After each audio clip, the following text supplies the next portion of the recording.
चंदे की दिलवा सकेंगे ना। पूरे पाकिस्तान में तो ऐसा नहीं होता कि किसी को पूरे पाकिस्तान को किडनैप करके और स्टैंपें लगवा दी जाए। लोग ना करें, एक मरतबा रिजल्ट नहीं आएगा, दूसरी मरतबा नहीं आएगा, आखिर तीसरी मरतबा कुछ ना कुछ चेंज तो आएगा ना। इसमें लोगों का अपना हाथ है। बरादरीज़म से निकले, अपने कबीलाइज़म से निकले, इस्लाम में इसकी गुंजाइश भी नहीं है।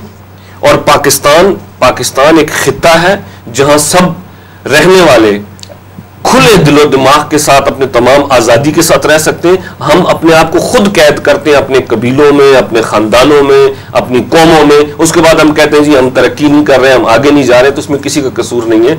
तो वो कहते हैं ना, God help those who help themselves, तो अल्लाह ताला उसी की करेगा मदद जो उसको खुद करेगा। इसमें किसी का मुस्लिम लीग में आप रहे, बुनियादी तौर पर आप मुस्लिम लीग ही हैं, लेकिन आपने अल्हम्दुलिल्लाह नवाज शरीफ को छोड़ के तो आप काफी नहीं जी, नवाज शरीफ को छोड़ के हम नहीं आए। थोड़ा सा आप अगर देखें, हम जहां हैं वहीं खड़े हैं। 93 से हैं, जहां हैं वहीं खड़े हैं। ये मुस्लिम लीग जो चल रही है, अगर आप देखें तसलसल के साथ जो मुस्लिम लीग चल रही है, वो वही है जहां मैं बैठा हूं। ये कोई बाद में नहीं बनी। नवाज शरीफ जब बाहर चले गए, जो भी हालात हुए सब बेहतर जानते हैं, जब बाहर चले गए तो उनके साथ एक ग्रुप था जो उस वक्त साइड पे हो गया, लेकिन हम तो अपनी जगह फिर उसी मुस्लिम लीग पे चल रहे हैं ना। जी। हम किसी शख्सियत के साथ नहीं है। जो रियल वर्कर्स हैं वो एक नजरिए के साथ हैं, वो भी अपनी जगह पे कायम है। बिल्कुल हम कायम है। हम मुस्लिम लीग ही हैं, हम नवाज शरीफ के फॉलोअर नहीं है। हम जो है ना अपनी जो कायद में कहूंगा चौधरी शुजात के फॉलोअर नहीं है, हम इस नजरिए के फॉलोअर हैं।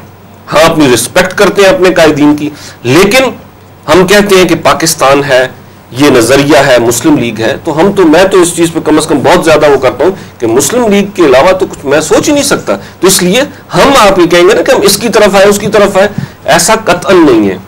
ठीक है, हम उसी मुस्लिम लीग में, उसी नजरिए पे, अब आगे जो भी कोई हो जाए, इंसान को फिर भी सोचना चाहिए कि रियल मुस्लिम लीग कौन सी है या नियर टू रियल कौन सी है। बिल्कुल ठीक है, उसमें तो इस हवाले से मैं यहां हूं, बैठा हूं। और उसके बाद ये नहीं कि अल्हम्दुलिल्लाह मेरा भी मुआशरे में नौजवानों में हिस्सा है, जो इर्द गिर्द लोग इधर उधर जाते हैं, कुछ मुझे भी इधर उधर से ऑफर्स भी आती हैं, खींचातानी भी लगी होती है।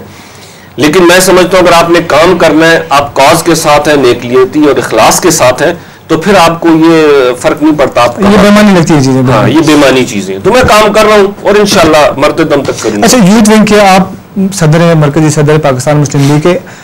हर हुकूमत ने दावे तो बहुत सारे किए नौजवानों के मसाइल हल करने के लिए, लेकिन आज तक हम बेरोजगारी का मसला हल नहीं कर सके, हम तालीम याफ्ता नौजवानों का, हम दूसरे उनका मसला हल नहीं कर सकते। क्या वजह है इसकी? देखें जी, बिल्कुल ये बात आप ठीक कह रहे हैं। इसमें हमें भी गिला है, शिकवा है इस हुकूमत से भी, अपने कायदीन से भी।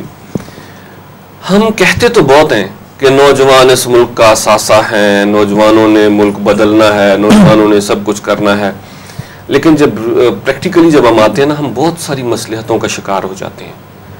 हम आ जाते हैं, हम सीटों की एडजस्टमेंट्स पे आ जाते हैं। हम आते हैं, हम शख्सियात देखते हैं जी फलानी जगह से ये उसकी बरादरी मजबूत है, तो ये जिस तरह के माइंड सेट है उसी तरह के मामलात होंगे।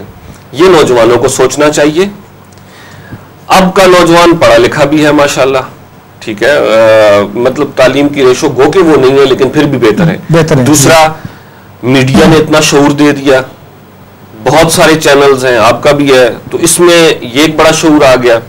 दूसरा, टेक्नोलॉजी इतनी आम हो गई है कि आज की यहाँ की बात कल कहीं भी आराम से पहुंच जाती है। अब इस नौजवान को सोचना चाहिए अपने हकूक के लिए। हमारे नौजवान खुद भी तो थोड़ा सा वो इस चीज के लायक है ना, वो चाहते हैं इस तरह नहीं वो चाहते हैं इस तरह की सियासत। देखिए, उनके जहन में एक चीज बन गई है, सियासत वो है कि जिसके आगे पीछे 10-12 लोग होंगे, ब्लैक कलर की गाड़ियां, शीशों वाली गाड़ियां होंगी। इन चीजों को निकालें, रियल ग्राउंड्स पर आए। ये जो स्टेटस के मामलात हैं, ये चीजें, ये पॉलिटिक्स नहीं है, ये खिदमत करना है, तो आगे आए और थोड़ा सा अपना आप मारें। आप देखें इंशाल्लाह कैसा चेंज आता है। हमारे जहां तक लीडरान ने कहा नौजवानों के लिए कुछ करेंगे, इनको कुछ करना चाहिए। अब भी मौका है, अब भी ये देखें कि कुछ करें, नौजवानों का अब भी कुछ वक्त दें। इसी तरह चाहे वो कोई भी पार्टी, पीपल्स पार्टी, उसको चाहिए अपने नौजवानों को, जो उनके यूथ के, जो उनको आगे लाएं। किसी भी पार्टी में जो नौजवान है उनको आगे लाएं। नौजवानों के मामलात, यूथ के मामलात यूथ के हवाले करें, रहनुमाई और रहबरी करें, लेकिन उनको दें, उन पे एतमाद करें। जब बातों में, तकरीरों में सब कुछ हो जाता है, लेकिन प्रैक्टिकली जब काम का वक्त आता है उस वक्त ये सब कुछ नहीं होता, उस वक्त मसलहतें सामने आ जाती। ये चेंज आ जाएगा जी, इंशाल्लाह बहुत बड़ा चेंज आएगा। ये जो हमें नजर आ रहा है आहिस्ता आहिस्ता ये तब्दीली आएगी, ये जरूर आएगी, और इस तब्दीली ने आना है, क्योंकि अब हद हो गई है किसी भी चीज की। जब वो कहते हैं रात का अंधेरा जब बहुत तारीख हो जाए तो समझ लें कि सुबह होने वाली है। तो अब वो रात का जो पहर है वो बहुत तारीख हो गया है, हालात बहुत डिस्टर्ब हो गए। अब कोई रोशनी आने वाली है, ये नहीं पता कौन लाएगा। बाकी हम तैयार बैठे होते हैं कि कोई कहता है जी मैं लाऊंगा, दूसरा कहता है गलत फहमी है। इस तरह नहीं आती, ये इंशाल्लाह आएगी और लग पता जाएगा सबको।